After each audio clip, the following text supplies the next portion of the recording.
Have you ever noticed that your pain gets worse when you start worrying about what might happen next week, next month, or even tomorrow?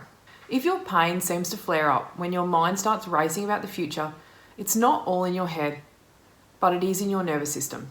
In today's video, I'll explain why the body reacts to future stress like a threat and what we can do to calm it down. As many of you will know, pain isn't just something that happens in the body, it's actually created by the brain. And it's your brain's way of protecting you. When it thinks you might be hurt or in danger, it turns up the pain signal to get your attention and make you slow down. And of course, sometimes that's great. It's really helpful, like if you fall over and sprain your wrist, we need to slow down, we need to get it sorted out. But at other times, especially when the brain stays on high alert and it keeps producing pain even when there's no injury to protect, that's when pain becomes more about protection than damage in the body, i.e. it becomes neuroplastic. Of course, it's natural to worry about pain and worry about the future and if pain will continue. I remember back in the day where I used to think of myself as an old lady and think if I still had this pain, I just don't think I could cope with it. But now I'm much better at managing those thoughts, and we'll talk about some of the strategies that I used and I continue to use to help me calm down those thoughts when they do pop up into my mind. When we are having these fears about the future, what we are experiencing is often called anticipatory anxiety, which is the stress we feel about not what's happening right now, but what might happen in the future. And here's the thing, your brain and body react to that imagined or maybe threat almost as if it's real. And this is often a factor in neuroplastic pain and the fear-pain cycle.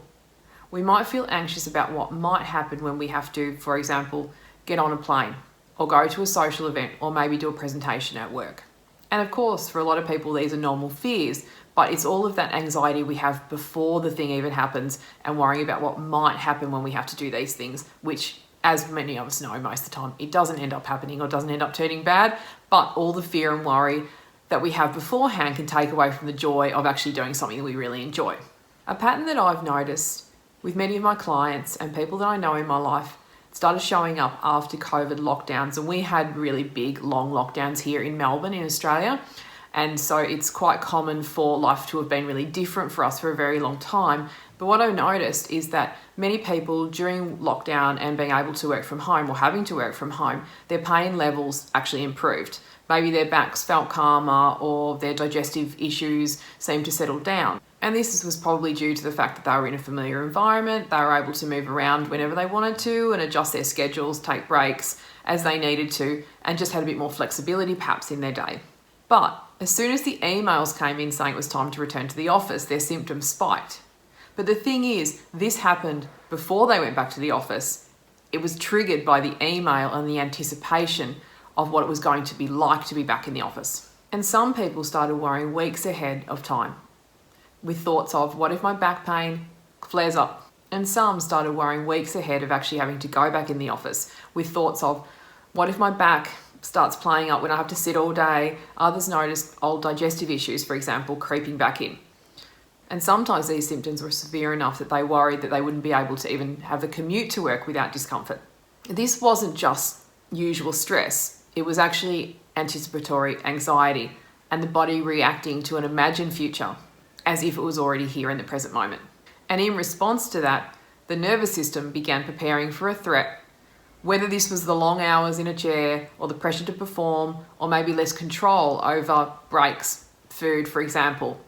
And in doing so, the brain amplified the very pain and symptoms that they feared. The fascinating thing is, in most of these cases, nothing had changed about their bodies. The structural integrity of their spines, for example, were the same as was their gut. But in these cases, there was no new injury or new illness. What had changed was the context.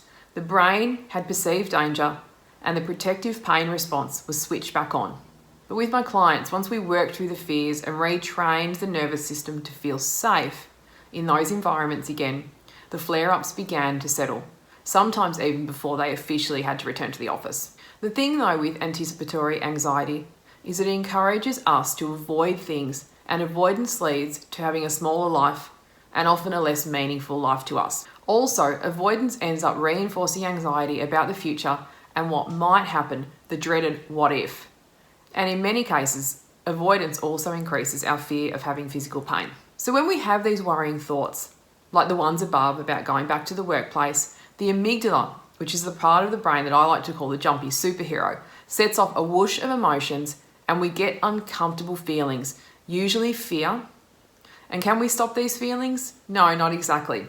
That whoosh is automatic, but we're going to talk about what you do in the moments after you get the whoosh to not cause more problems in your mind and body. So the amygdala's job is to sound the alarm at the merest hint of danger, because there is no survival disadvantage to sounding a false alarm. And of course, most of the alarms that are set off are false. But as we know, these false alarms do cost us in our modern life, often in the ways of feeling of anxiety and fear, and also chronic pain. Now, it's important to know that avoidance is completely human and a natural thing to do. We all do it sometimes. When a thought or a memory makes us anxious, or we suspect that there is something triggering physical pain, we're naturally going to steer clear of it. For some people, that means avoiding certain places, people, or activities. For others, that might be pushing away thoughts, memories, or sensations that they don't want to experience. The problem is, the more we avoid, the more our brain learns that this thing must be dangerous and tags that as something dangerous, and from a protective standpoint, keeps reminding us that that thing is dangerous, so we better not do it, so we stay safe. The thing about avoidance is you mightn't even really realize it's happening. Maybe you avoid the odd meal out because you're worried about having an IBS flare-up, or you avoid the fear of rejection or judgment by just agreeing to do something that you don't want to do to keep the peace with somebody else, or you keep filling up your calendar to avoid thinking about things that scare you. In the short term, that will probably feel safer, but in the long term, it teaches our nervous system to keep sounding the alarm. So I wanted to talk now about some simple strategies that you might like to use to reduce avoidance. And one of the most helpful things we can do when we are stressed about the future is to catch ourselves getting hooked by those scary thoughts. In acceptance and commitment therapy, this strategy is called defusion. It's basically unhooking or defusing from your thoughts. So instead of believing every thought that pops into your mind, we notice the thoughts like clouds passing in the sky. So for example, if you had a thought, my back pain or my tummy issues will be unbearable if I have to go back into the office, you can say to yourself, I'm having the thought that my back will be unbearable if I have to go back to the office. Or I'm having the thought that my tummy issues will play up if I have to go back into the office. That little shift creates space from the thought and also your automatic reaction to the thought. It stops the thought from running the show. And what I like to do to help me to remember to use this throughout the day is just have a little notepad next to me, whether it's on my desk or on the couch, where I give myself a little check mark every time I notice a thought and use a prompt like, I'm having the thought that. And I just give myself a little check mark every time I notice a scary thought and use that prompt, I'm having the thought that. And I tally them over time and I try and increase them over days. So it's like a bit of a fun challenge, but it's a great way of getting me to actually use that often, because as most of you will know, we have a lot of scary or maybe negative thoughts throughout the day, and always batting them away is exhausting and doesn't help. However, noticing them and also feeling good at the end of the day about noticing them so many times is really helpful and really positive, because each time you do it, you're also retraining your brain and your bodies to react in a different way to your thoughts.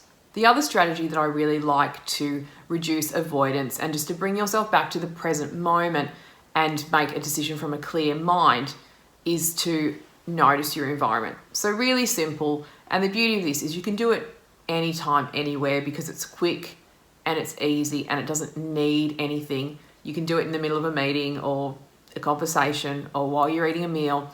Is just to notice where you are in space. Notice your feet on the floor. If you're sitting down, notice the feeling of the chair, and then broaden your attention.